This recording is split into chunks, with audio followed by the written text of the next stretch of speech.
This is the Easy Blog Post Writing Webinar event. And really, we're going to talk about the easy ways to write great blog posts.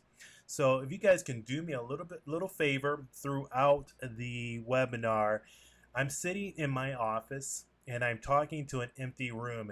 Sometimes that could get a little bit disconcerting. So every now and then, if you hear a point that makes sense to you, or if you are like I am in my church, when I hear the pastor say something good, I say amen.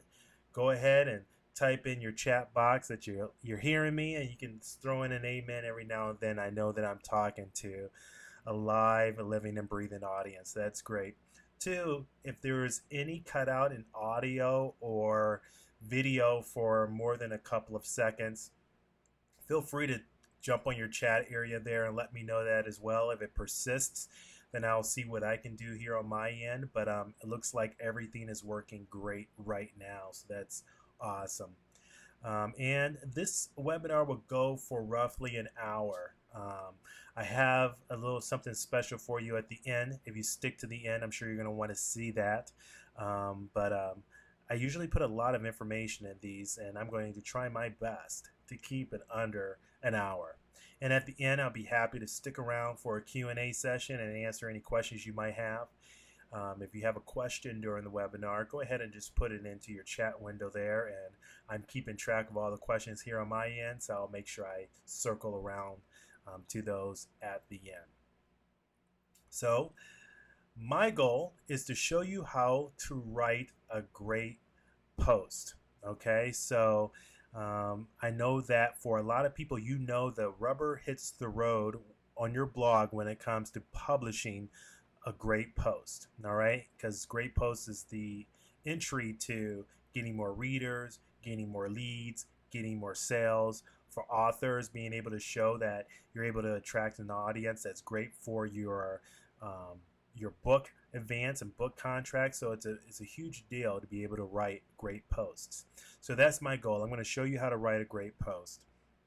And when I talk about the stunt there, the stunt I'm going to do at the end is a little bit scary for me, I have to admit, but I think this is something that really makes me put my I guess you could say my money where my mouth is.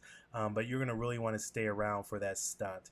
And the one last piece there is that I believe that you should be able to write a blog post in under an hour, and I'm going to give you some great ideas, some insights on how to do that for yourself, even if you feel like you're not a great writer. Okay, so we'll go from there. So who am I? Well, I'm Stan Smith. I started off my blogging career going by Stanford, but everybody just shortened that to Stan. So I'm Stan the Man, as you would expect, and I'm the founder of Pushing Social and PS Mastermind. And Pushing Social has been recognized as being the top 10 social media blog for 2012 last year, as well as for 2013 this year. I'm also the proud co-author of Born to Blog, a book that I co-wrote with Mark Schaefer over at the Grow blog. Really excited by that. That was published by McGraw-Hill. And the reason why that book came into being, the reason why I was able to get a book contract with McGraw-Hill, is because of the quality of the blog post and the quality of the audience here at Pushing Social. So if you are in a position where you're trying to create an audience to prove that you actually have a following, then I think you're going to hear some things tonight that will be very encouraging and be very helpful to you. And I like to make sure I show a little bit of proof. I know I sit on a lot of webinars. I guess I'm somewhat of a webinar junkie, and I've listened to a lot of people talk about things that I guess when I've done my homework, I realize that they're really aren't all that great at it. So they'll talk about how they got thousands of retweets, or how to get more retweets when their average post only gets 1 or 2. Things like that. So I always like to show you just a little bit of proof that I know a little bit about what I'm talking about. So I went back and looked at my blog for 2012, and I just pulled out some of the top blog posts. And as you'll see here, there's one blog post I wrote, 50 blogging ideas to steal and take credit for. That generated, and actually I wrote that blog post in October, November of last year, and that got 8,930 views. So that is not bad at all. Another blog post I wrote, Why IFTTT, which is an online software resource. The title was Why IFTTT Could Be the Killer Blogging Tool for 2012. It got 3,600 views. 2,000 of those views came within 4 hours. And we have How to Build a Blog Editorial Calendar If You Don't Know Where to Start. That generated 2,000 views, and that's still in my top 10 list of blog posts, even though I wrote that at the end of the year last year. Overall, my visits for last year was around 200,000 views, and a lot of that was generated from blog posts that were averaging anywhere from 3,000 to 4,000 views each. So I know a little bit about how to create blog posts that get read, that get noticed, and get shared. So I'm going to be sharing those secrets with you tonight. So I want to just dive right in. I don't like to have a lot of preamble. I like to get to the meaty stuff, the meat and potatoes of the presentation as quickly as I can, because I want you to be able to have an opportunity to ask your questions afterwards. So the very first thing that you have to tackle as a blog post writer and writing great posts is ideas and topics, generating those ideas and topics. And I know for a lot of people that I have tutored and helped and coached, this is one of the areas that really stops them cold. And I really think that that's because they put too much pressure on themselves. And I'll show you why in a second.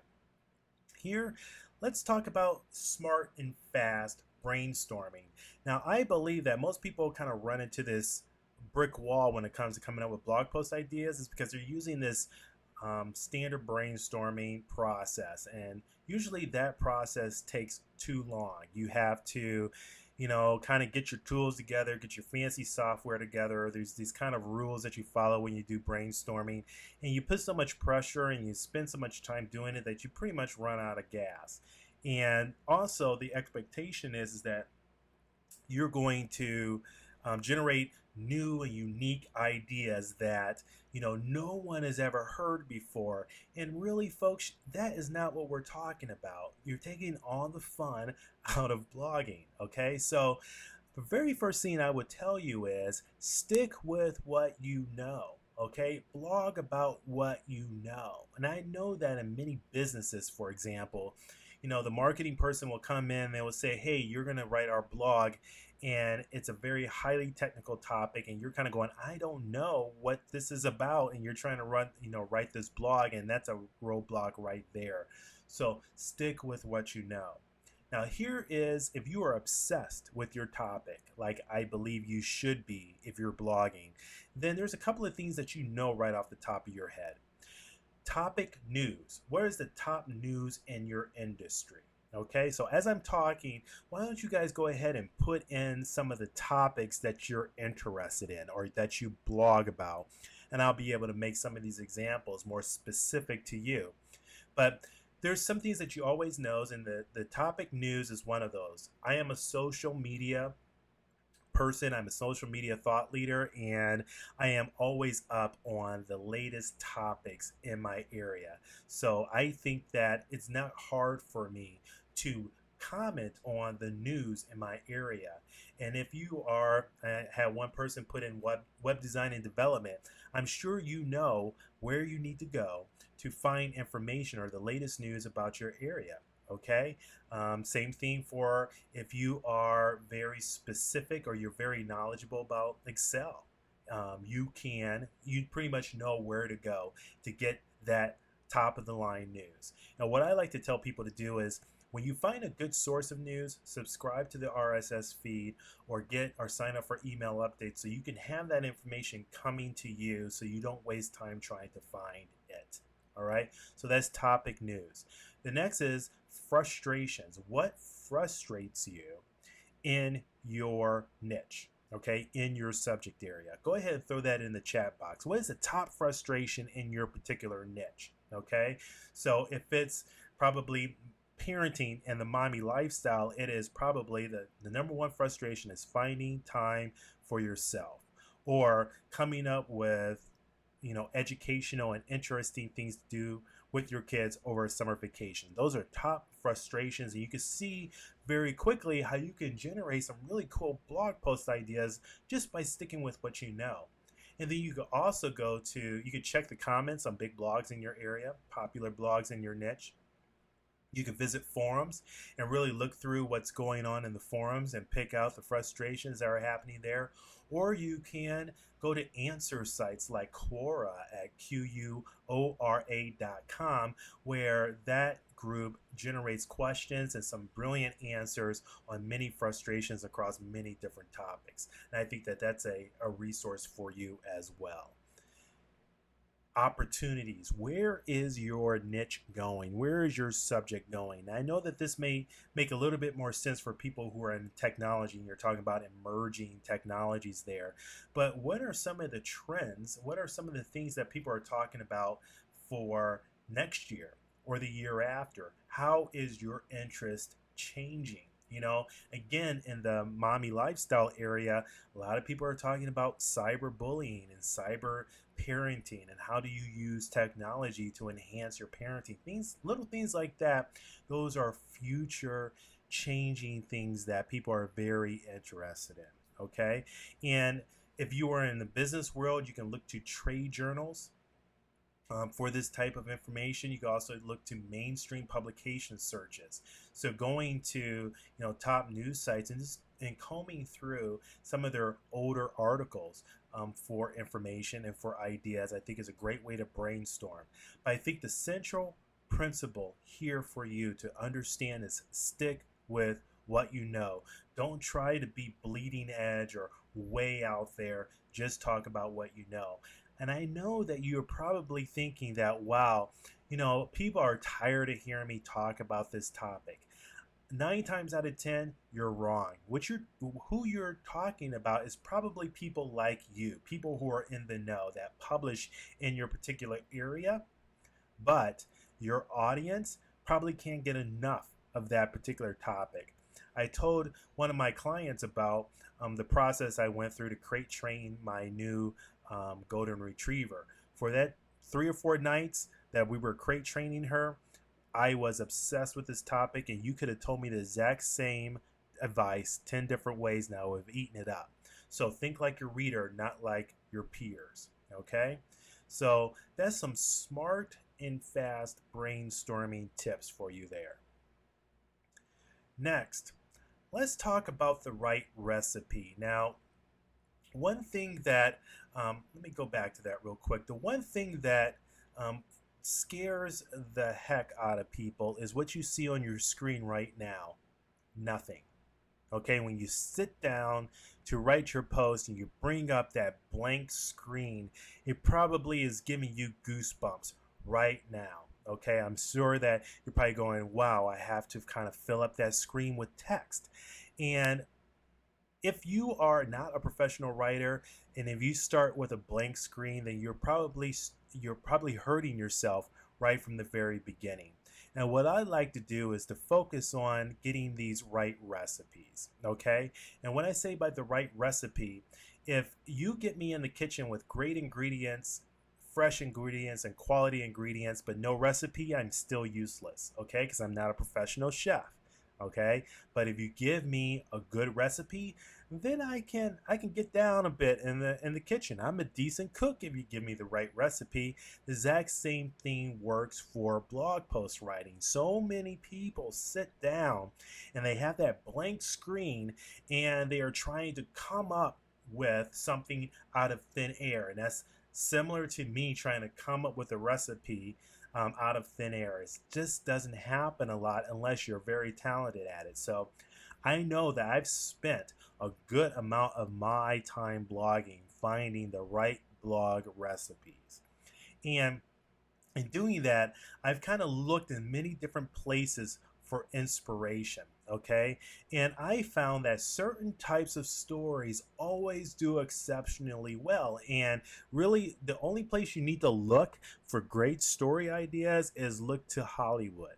These folks have really figured it out. They know the stories that will sell. They know the stories that will capture your attention and get you into the movie theater. And a couple of them you may already know is The Underdog Story. One of my top 10 films of all time, Rocky, is the classic underdog story. And I'm sure you can think of many yourself. You have The Reluctant Hero, the whole Star Wars trilogy was around this reluctant hero, or the Matrix trilogy is around a reluctant hero. So that is a story that we gravitate, we resonate with. You have the sinister, hidden danger, okay, and that is your Jaws story, or your Alien story, or your Freddy Krueger story. This is the foundation of the whole horror genre. This is a type of story that always does well.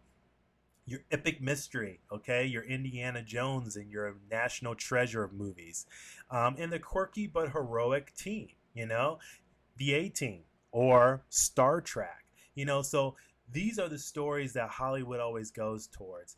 And over the last 3 years, I've kind of looked at some stories that I feel like always do well, or I should say frameworks or templates of stories that always do well. And those are the problem, solution, application. And I talked a little bit about the blog post that talked about this webinar. Problem, solution, application is a go-to story template that people always love. And if you don't have that in your writing repertoire, then you're missing out, okay? It's as familiar as the underdog story in Hollywood. You have what I call the pop culture mashup. And I'm sure if you've read Pushing Social for any amount of time, you know what I mean by this. The pop culture mashup is my Lady Gaga's guide to spectacular blog posts, okay, or to spectacular blogging, okay? That is my pop culture mashup, and I'll show you how to do that in just a moment. And then you have the why, what, how, what, if framework. Now, if I have any educators in the audience here, you know that the why, what, how, what, if is kind of a classic teaching framework that works exceptionally well when it comes to blog post writing. And then you have the comparison type of story, and you have the versus or the contrast story. And I'm going to go into each one of these. But the real key here is that you want to really find ways to adopt old story recipes to your blog post, okay? So don't just be stuck with the same old type of explanatory or opinion post. Find a way to make the sinister, hidden danger work for you, okay? You know that story. You know how Jaws went. How does that work for your blog post? Or the epic mystery? So really, if you want to write great blog posts that really break through the clutter and really start to capture people's imagination, look for these types of blog posts. So let's dive into each one of these recipes, all right? So the problem, solution, application recipe. So the very first thing you want to do is vividly describe the problem. The idea here, people, is that you want to make your reader nervous. You want them to feel that tension or that stress or that pain around the problem that they're trying to solve, all right? So if you can vividly describe that problem, then you're off to a great start. Second thing is that you want to offer a one idea solution. And when I say by one idea, oftentimes I read blog posts that get lost because the writer is trying to pack in 5, 6, 7, 35, 90 ideas into one blog post. Now, the list post is still works and is still going strong. But what I'm talking about is have one central idea that addresses that problem that you described. The next thing is that you want to show the idea can be applied to other areas. So show people how they can take what you've taught them and apply it to other areas of their life or to other similar problems. Okay? So this is how it could work. The problem is your lawn full of ugly brown patches? And quite frankly, folks, as I look out of my window at my backyard right now, I am there. I have that problem. I wonder if anybody else has that problem. Okay? The solution. I've discovered a simple fertilizer solution that is chemical free and easy to make with ingredients you already have. So that's one central idea. And the application is: consider looking at other green solutions before using store-bought toxic chemicals. So the central idea here is simple solutions that's chemical free, that's green friendly, and it solves one problem, that patchy lawn. It can solve other problems as well. So that's how the problem solution application could work. Does everyone get that one? Does that make sense to everybody? Go ahead and type in your chat if that makes sense to you. And also let me know if you feel like you can think of a way that you can use this problem solution application in a blog post that maybe you're doing for tomorrow. Good, good. I'm glad to hear that. I'm getting a couple of hell yeses as well. So your problem solution application, this is the one I always go by. This is the blues riff that I always come back to, is a problem solution application, because it always works. All right. So let's keep going. The next one is the pop culture mashup. Now this is the spice, this is the sizzle, okay, of your blog post writing. So here's how you make it happen. You identify the newsmaker, okay? So in this case, I'm going to say a newsmaker for this news cycle is Adam Levine, all right? And you describe the situation or the circumstance or the character trait that has caught the public's attention. In this case, he said, "I hate this country." Did everybody see this last night on The Voice or hear about it today? This has gotten Adam Levine into a little bit of trouble today. And then you use that situation to describe your idea or to flesh out your interest or to add a little bit more depth to your subject matter, okay? So in this case, how to handle difficult situations. All right. So you can see how, Adam Levine saying, "I hate this country." Today, he's trying to figure out how he's going to handle difficult situations. And if you are a PR specialist, or you are a public speaking coach, or along those lines, then you will probably know how you can use this to talk about how to handle difficult situations. So let's take a stab at how this will look like. So identify the newsmaker. I would start off my blog post this way: "I can't get enough of Maroon 5's signature sound. That means I pretty much love anything that Adam Levine sings, but..." Okay, here's the situation. Last night on The Voice, Adam sighed, "I hate this country." All right. Application: how do you handle frustrating situations? Here are 5 ways to tackle these circumstances. Okay, so what you've done is that you take the newsmaker, and what that's going to do is that, especially if you use the newsmaker in your headline, then you will grab people's attention who are just generally interested in Adam Levine, and they might get to your post and realize that, wow, this does make some sense, and you may earn yourself a repeat reader. Now, Copyblogger, and if you're familiar with Copyblogger, they have made a science out of the pop culture mashup. I've done it extensively. I really built Pushing Social on the pop culture mashup. So this is something that you can do. And if you are in a very specific industry, looking for one of these pop culture mashups will get you a lot of attention very quickly, because people are used to being boring, okay, in a very specific industry, and this is a way that you can lighten things up just a bit. So let's talk about why, what, how, what if. How does this one work? Well, why starts off with the emotional reason why the topic is important. Educators have found that there is a certain percentage of us, about 20% to 25% of us, who will not learn something unless they know why they must learn it. I think my 11-year-old is this way, okay? I have to give him the reason why, the emotional reason why, okay? The next thing is what? What is the logical rationale behind your point of view? This is not the emotional reason. This is just the logical rationale behind your point of view. And a lot of times, this is the study. This is the survey. This is the poll. This is the logic. Okay, so that is the what portion. How? specific instructions on how to apply your idea. This is for the group of people out there who don't really get it until they can get their hands on it, or until they can start working through a step-by-step process. And then there's a group of people out there, about 5 to 7% of people out there, who are what if types of people, and they want to know how whatever you're proposing can be solved or addressed in other areas or used in other areas. So that's your what if group of people, and usually those are the entrepreneurs out there. This is how it works. So let's start with the why. Are you worried that your back pain medication is doing more harm than good? So right now we're going after the emotion of just feeling uneasy about taking back pain medications, okay? And I have a client who is in this area, and they're writing these types of blog posts. And the what is, a recent study showed that ... So this is how you make sure that your what group of people out there is getting that meat and potatoes rationale that they need to see before they will believe a word that you say. All right, and then we get to the how.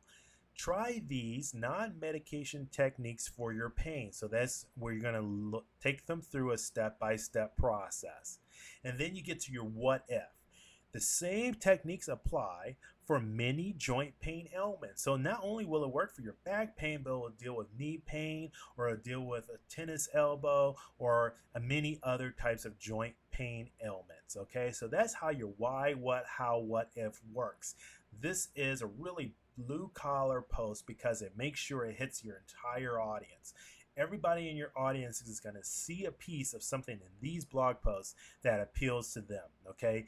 These blog posts tend to be a little bit longer. They require a little bit more research, but writing one of these every 3 months or so is a very good meat and potato blue collar post. All right. So let's get to the compare, and I call it the good cop. All right. This is your good cop post.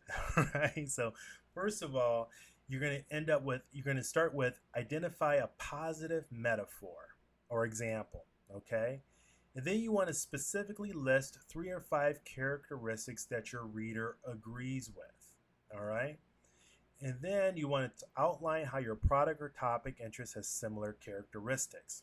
All right, so let me show you how this works. First of all, the positive metaphor. I am a military history buff. By far my favorite general is Nathaniel Greene. Okay, so right at the very beginning, I'm bringing up someone that I believe most of my audience, if they're in the military history subject matter, they're going to get.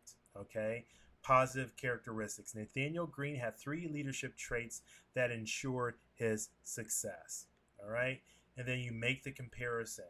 Our leadership framework, Uncommon Leadership, is built on these principles. For example, again, you've taken something that is very positive, and then you've attached it to your idea or your project or your product or your interest. Okay, so that's how the good cop works. Real quick here, I just got a really good question, and I wanted to address it before I moved on. And it was about the whole popular, the pop culture mashup. And the question is, which I think is a very good one, is what if, are you just going to alienate your audience if you talk about a specific person?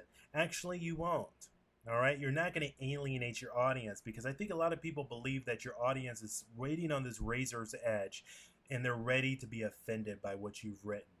And they're not going to go that route. What they're going to do is say, wow, that's interesting. I may not know that much about Adam Levine, but I can relate to handling difficult situations. And I like to see different ways of handling difficult situations. So really your audience is going to key in on the solution, and they're going to take some of the cues from how you got to that solution. And if they find that helpful, they will run with it. If they don't, they will still be interested in the conclusions you draw. Second thing, do not write for everybody, write for somebody. Okay, so I do not write towards mass appeal. I write for people who really want to understand my subject, really want to understand my topic, and I focus in on all the methods that I can help them with that.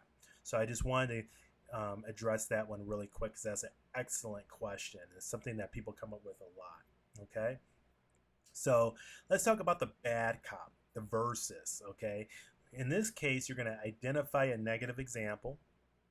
And then, like you did on the good cop side, on the bad cop side, you're going to find 3 to 5 negative examples or characteristics. Then you're going to detail how your product or interest or your subject contrasts with that example. And you know what's super important here is that you actually use the term versus in your headline, okay? And I'll tell you why that's important in just a second. So here's an example. It was terrifying. Last night while jogging, I was confronted by a pit bull that was barely held by its owners, okay? This happens often, okay? So this is the negative example, or this is the negative characteristics. This happens often. The dog is not to blame. It's the owner. The owner did several things wrong. And then the approach or the contrast.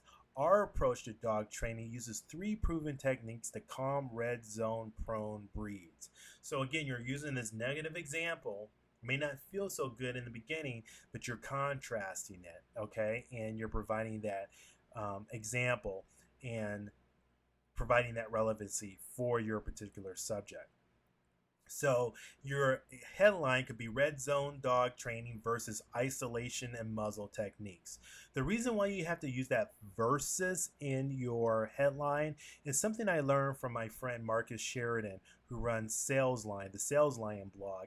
And he has found that people really gravitate to this terminology of one thing versus another one, and that also seems to do very well search engine wise. I don't know why. Marcus doesn't know why, but just by looking at a bunch of anecdotal information, we're finding that versus works really well when it comes to headlines. So you may want to take that little tidbit there. Okay, so everyone, did you see at least one recipe that you could use for your blogging? And if you did, shoot back in your chat area. Tell me which one of these seems to appeal to your style the most, okay? And while you're doing that, I'm going to go ahead and take a quick drink of water, and then we'll move on from there. Okay, awesome. So let's talk about getting started, okay? So the very first thing is, when I say getting started, is actually, okay, I'm giving you some great recipes, and I'm giving you some ways of getting some really smart and fast ideas. Now, how do you actually get your butt in the chair, right? And get yourself actually writing, okay? So I'm calling these motivation hacks, how to trick your brain to keep your butt in the chair. All right. So the first thing is something called the Zeigarnik effect, which social behavioral scientists have discovered. And the Zeigarnik effect works this way. When we get started on something, we hate to be interrupted. Okay, if you hear "don't interrupt me," that's the Zeigarnik effect that is built in to your psychology. Once you get started, your brain hates stopping until it's finished. Okay, so I like to hack that Zeigarnik effect, that trigger, okay, that for my blogging, to keep me motivated to keep writing. Here's a couple of ways of doing that. First is the 13-minute timer. The second one is 99 words only. All right, so let me show you how to use these.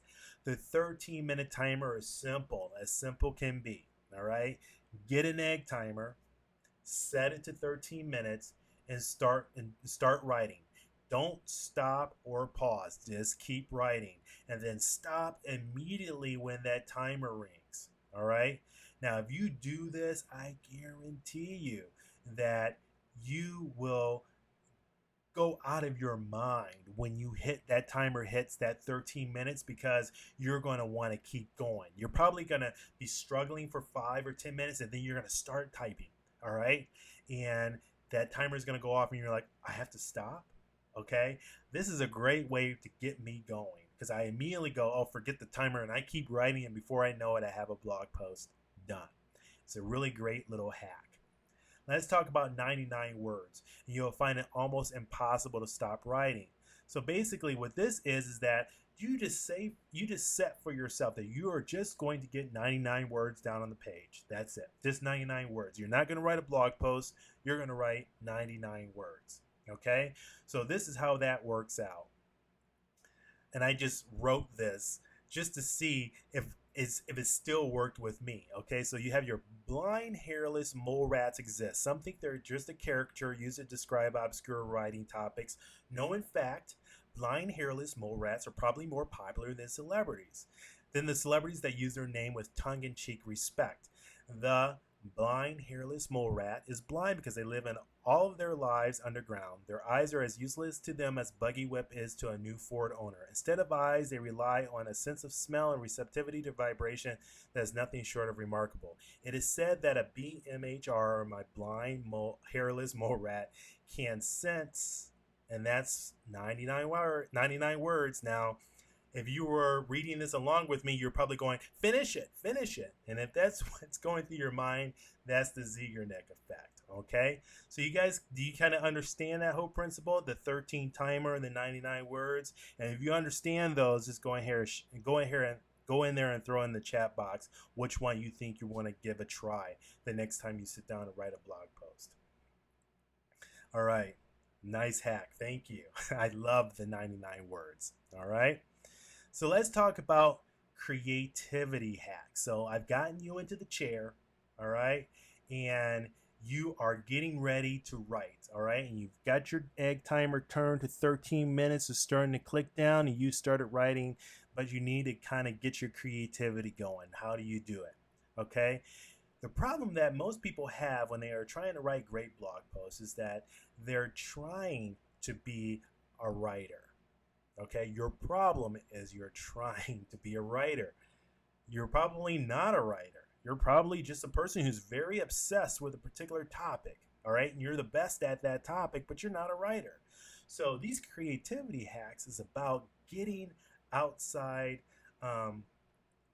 getting outside of your own head, all right?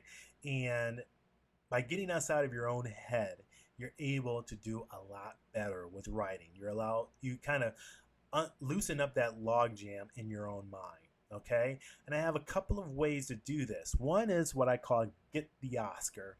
The second one is National Treasure, the movie, Connect the Dots. And the third one is Start with the Story.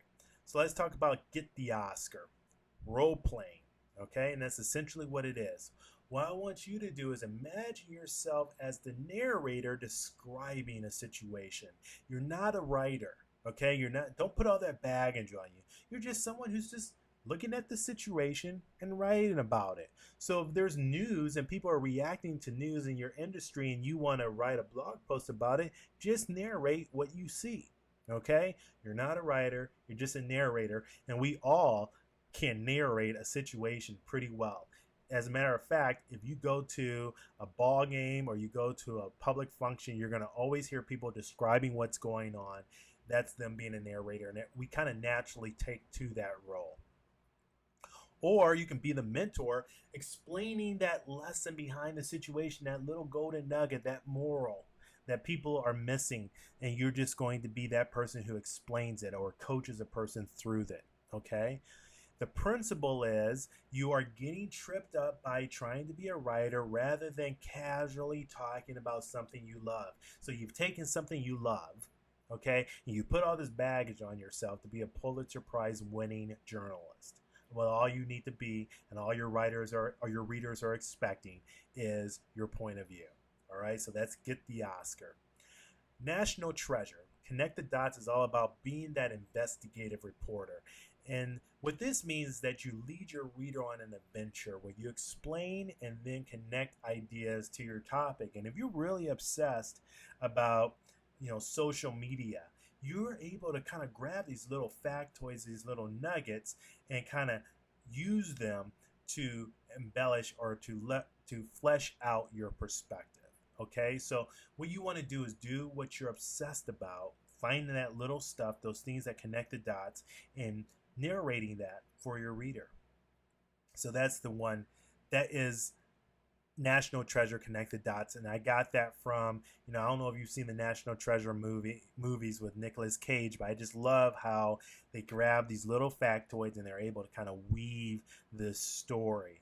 Same thing with Dan Brown and the Angels and Demons series and the Da Vinci Code. So people kind of like that. They like having the dots connected, and you're probably very good at it if you're obsessed with your topic. All right. So the principle is do what you love doing anyway. Run the show your way. Don't kind of get into somebody else's notion of a writer. All right? Do your own thing. Start with the story. Nothing grabs people's attentions quicker than saying this is a true story. That whole Blair Witch Project, remember that movie from a while ago? That started off because everyone was thinking, that went viral because everyone's thinking, is that a true story? People love that whole storytelling aspect. And it works every time because really we all have little stories in our lives that we can use as a backdrop to our own blog posts. Okay, I started with a story a couple of blog posts ago where I talked about how I paid $1,200 for 4 quarts of oil. All right, and I started off with a story about my car and how it exploded in the middle of the road, and people were just kind of drawn in. And it was really easy to write that blog post because I was just recounting a story, but it did connect to something that I wanted to teach my audience. Okay. Also, you want to get good at telling other people's stories. People tell you stories all the time. Retell their stories and add your spin to it to teach or to instruct or to inform your audience on a particular thing. So the principle here is you are a natural born storyteller. Use your blog to really refine that skill. Okay, you can tell a story. Now, some of you might be saying, well, Stan, I work in a business I work in a business situation, and quite frankly, none of this stuff is going to work because they don't want to hear about storytelling. Let me clue you in on something. They're looking for someone with enough guts to kind of go in there and says, hey, listen, I'm going to take our culture and I'm going to make it interesting. I'm going to tell a story, or I'm going to connect the dots. And believe me, if you do that and publish that, you will actually see the results from that, and people are going to wonder why they haven't been writing their business blog that way the whole time. I've done it for Fortune 500 companies. I've done it for governments. I've done it for hospitals and regulated industries. You can use these principles to write great blog posts that are interesting even if you are in a boring segment. Okay? So let's keep going there. So writing voice hacks. Okay, I absolutely believe that Sonia, Simon, Helen, Pierre, Regina, James, Denise, Bon, all of you guys, Legia, you guys are interesting, you're compelling, you're fascinating, and you are this way in spite of their self. Okay, you are interesting, compelling, and fascinating when you don't want to be. All right. So when I have to put you on display, then you all of a sudden you're trying to kind of figure out how am I supposed to be? How does a public speaker speak, or how does a professional writer write? When all you have to do to find your voice is just be yourself. And how you do that is by breaking the script. Okay. Break the script. So here's how you do it. Record yourself. Don't start writing first. Record yourself talking about your topic. All right. Does anyone else out there really miss the old school cassette tape recorder? I'm looking at this picture and I'm just getting nostalgic right now. I love that cassette tape recorder. It's probably because I made many mixtapes with my cassette tape recorder and my radio. But record yourself, and then when you record yourself, you tend to speak in a very casual way, and that is your voice. All right?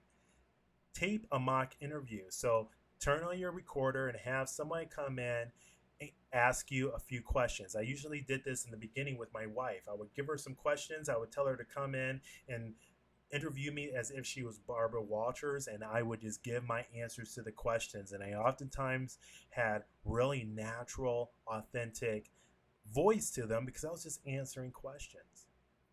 Or write a letter, old school wise. Take out a piece of paper, find a pencil if those still exist, and write a letter, okay, as if you're writing a friend advice on your topic.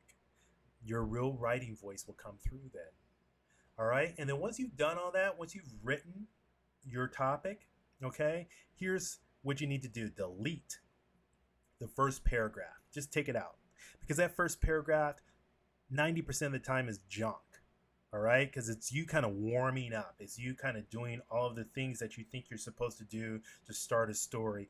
And most of the time, the second paragraph is where you're really cooking and you really are writing some great stuff. So delete the first paragraph. It works almost every time.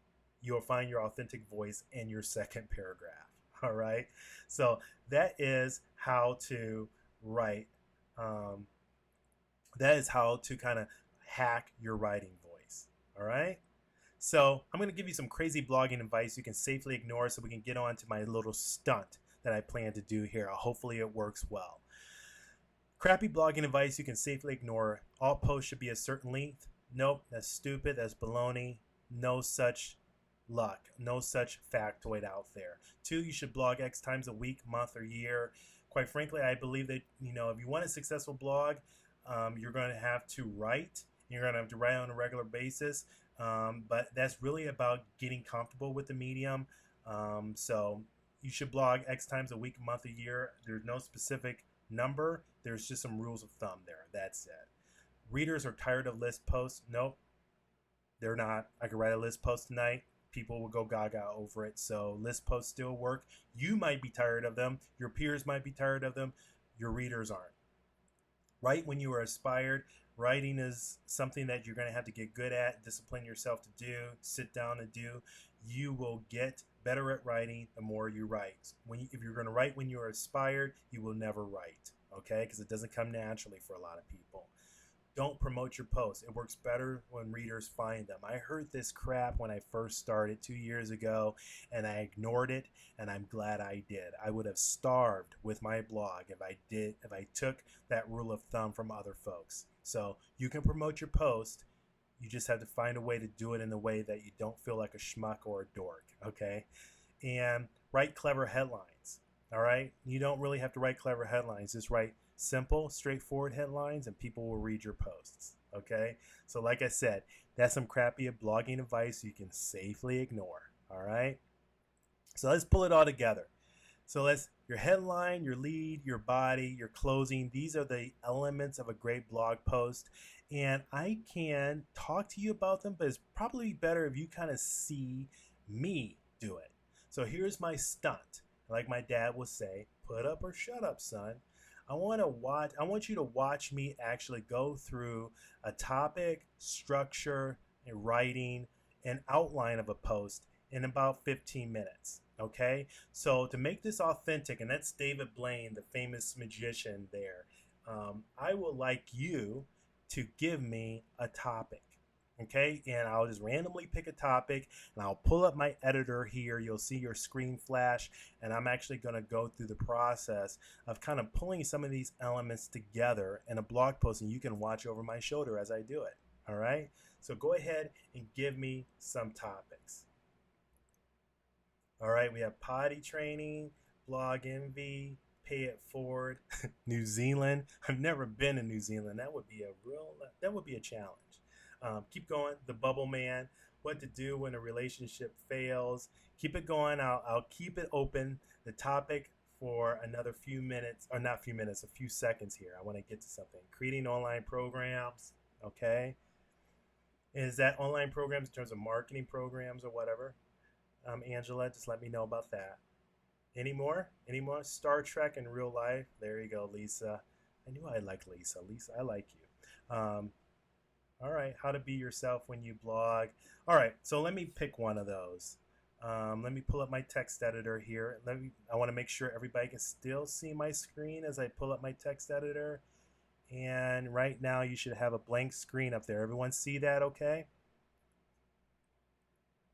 Good, good. All right, so we're just going to pick 1, 2, 3, 4, 5 potty training.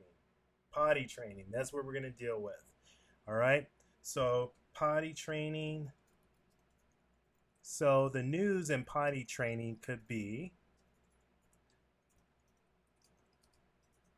best way to potty train. potty training gadgets. Okay. Some frustrations with potty training could be potty training boys, getting them to aim. When is the best time to start potty training, right? And let's see another frustration. Potty training takes too long. Okay, and let's talk about some opportunities in pottery training. Let's see, I've heard about a one-day method. Okay, I'm sure people may be interested in that. How about natural potty training, letting your kid decide when they want to be potty trained. All right, and let me third one, maybe see potty training technology along with that news of potty training gadgets. So right there, what I've done, guys, is I've just gone through the news, the frustrations, and the opportunities. Okay, so let's say here I'm going to use I'll let you guys decide which of those recipes should I use. Should I use the problem application or problem solution application? Why, what, how, what if? You give me or bad cop, good cop. Do you guys have a particular recipe? I'll pick one in a second if you guys don't have one. I'll take the first one I get. All right, we'll take the problem application. So the problem is potty training takes too long. All right, and we're going to say that the solution is turning potty training into a game, and the application is using games to teach tough skills. Good? Guys like it so far? All right. I'm sure there's some mom and dads on here. You're probably going to wonder if any of this, what I'm writing, which is totally made up, makes any sense. So we're going to start. We have the beginnings of our outline. Okay. So we'll start off our blog post. All right. How much time we have here? We're at 6:53. I've been writing for how long, folks? About 5 minutes? 5 minutes? Good. Okay. So we have recipe, problem, solution, application. Potty training takes too long. Now I'm going to use my story here. So I remember the time my wife insisted that I potty train at least one of my 3 boys. I broke out in a cold sweat. I would rather change a transmission with a butter knife than teach my kid how to pee, right? But I came across a method that I swore wouldn't work, but I knew I had to give it a try. Guys, see what I'm doing here? It's called, let me see if I can scroll that up. I don't know if I can scroll that up a bit so you guys can see it. It's called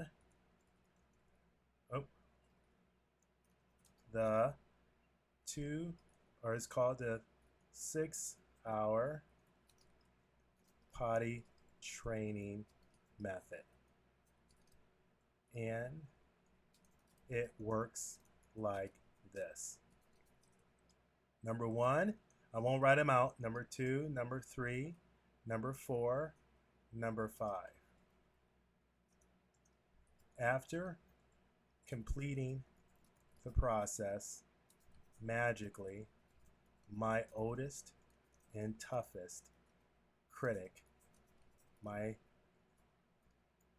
son, realized that I had hit on something magical. His younger brother was peeing in the potty and quite proud of it. All right, so you guys are seeing me kind of go through this whole process, and then the application is the same process, I bet, could be applied to other difficult situations, such as, and you would just name off, and if you're in this niche, you probably have some other childhood things that this whole game, making things into a game, or this process can happen. Okay, so there's your quick process of kind of going into a blog post. Okay, just by starting off with a process of, number one, starting with what you know. Okay, in this case, I was a little bit of a handicap because I know a little bit about potty training, but quite frankly, my wife was the potty training queen. But we have news, frustrations, and opportunities. I took one of our recipes, and then I started off with a story, and then I transitioned into the this is the problem in the first part of the story. Then I talk about the solution, the 6-hour potty training method. Then I start to talk about the application at the end. Okay, so are you guys seeing that? Was that a decent stunt? Did you see how I was able to pull that together? See how the tools can work? Okay, that's awesome. All right, I'm glad you guys enjoyed that. And what I would challenge you to do is go back into your blog post and see how you can do this for yourself. Okay, so let me jump back into, guys, I have to tell you that I'm kind of shaking because I was really worried about that stunt, but it was fun. I almost feel like I should complete the blog post. But let's jump back into the presentation really quickly. Here we go here. Good. So here we have the topic, structure. We talked about the writing, and then I gave you that outline in 15 minutes. So that was very cool to do, and thank you guys for being a good sport.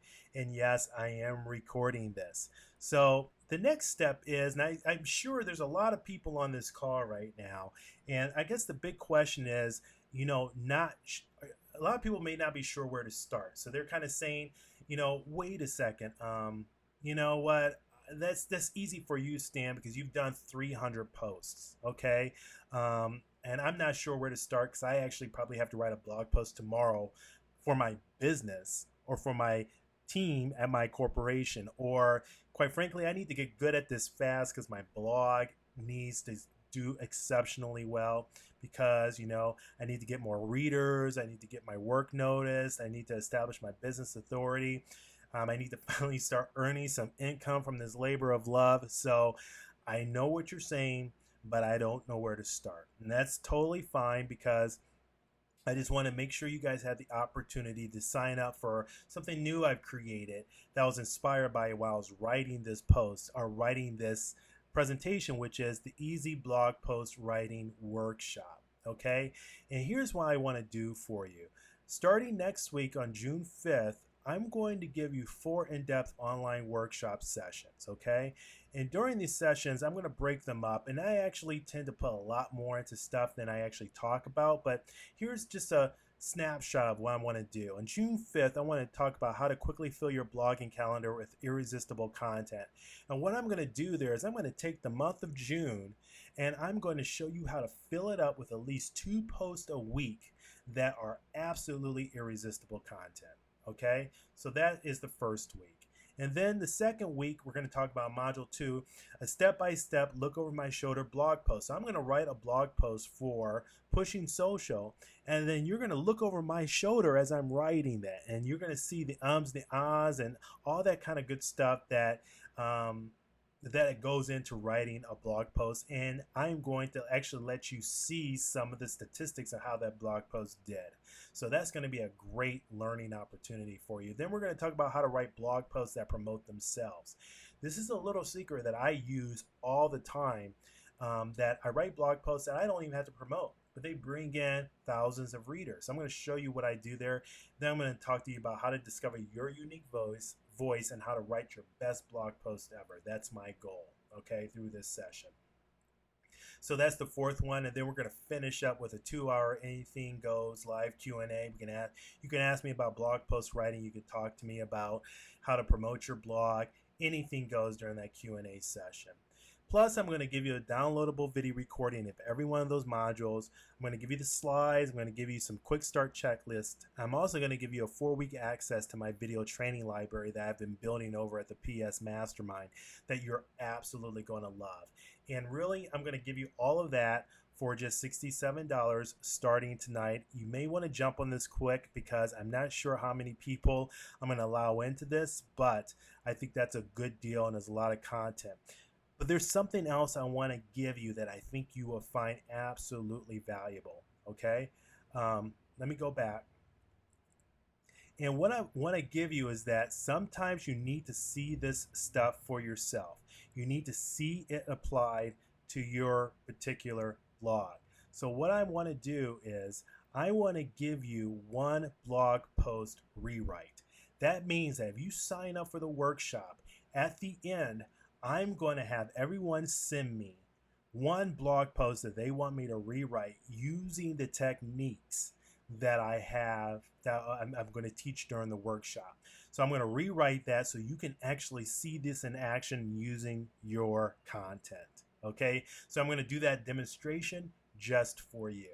Okay, so if that sounds good, that sounds cool, and you want to do that, then and you want to take advantage of that $67 price point, go ahead and go to pushingsocial.com/EZPosts. That's EASYPOSTS. I'll get you into the workshop. We'll get you ready and squared away so you can start using this on June 5th and you can start with the class, okay? This is a one-time cost. I'm not going to hit you with some sort of membership fee or anything like that. In and out, you'll get what you need. So that is the Easy Blog Post Workshop, and that is the webinar.